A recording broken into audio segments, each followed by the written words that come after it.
کہ 6 ستمبر تک lock down لگاتار جاری رہے گا۔ آگے بڑھیں گے۔ بہار اسمبلی انتخابات کو لے کر تمام سیاسی پارٹیوں کی تیاریاں اپنے شباب پر ہے۔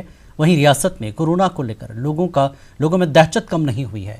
1 لاکھ سے زیادہ کورونا متاثرین کی تعداد ہو گئی۔ دوسری جانب مسلم تنظیموں نے مسلمانوں کی آبادی کے اعتبار سے ٹکٹ دینے کا مطالبہ شروع کر دیا۔ جمعیت علماء بہار نے نیوز 18 سے بات کرتے ہوئے کہا کہ ریاست کی دوسری سرکاری زبان اردو ہے، لیکن حکومت اردو زبان تک کو انصاف دینے میں ناکام رہی۔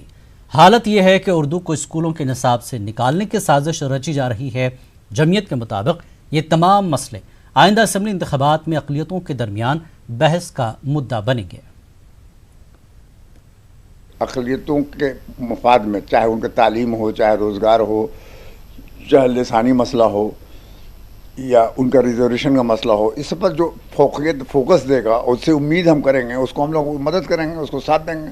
لیکن یہ کہ ہم یہ چاہیں گے خالی ووٹ مسلم ووٹ لے کے ہی فکر مند سیاسی پارٹی نہ رہے، بلکہ الیکشن آنے والا ہے، اس میں مسلم آبادی کے لحاظ سے مسلمانوں کو ٹکٹ بھی دیں لوگ، یہ بھی ہم چاہیں گے۔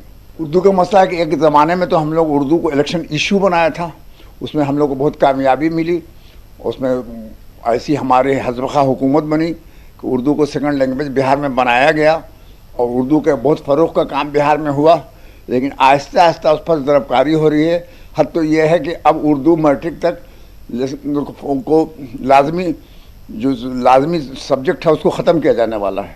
ایک بہت بڑا المیہ ہے، اس کو ہم لوگ برداشت نہیں کریں گے اور ہم لوگ چاہیں گے کہ صاحب اردو پر کسی طرح کی ضرب کاری نہیں ہو، جس طرح کی سہولتیں تھیں وہ رہیں، وہ برقرار رہیں۔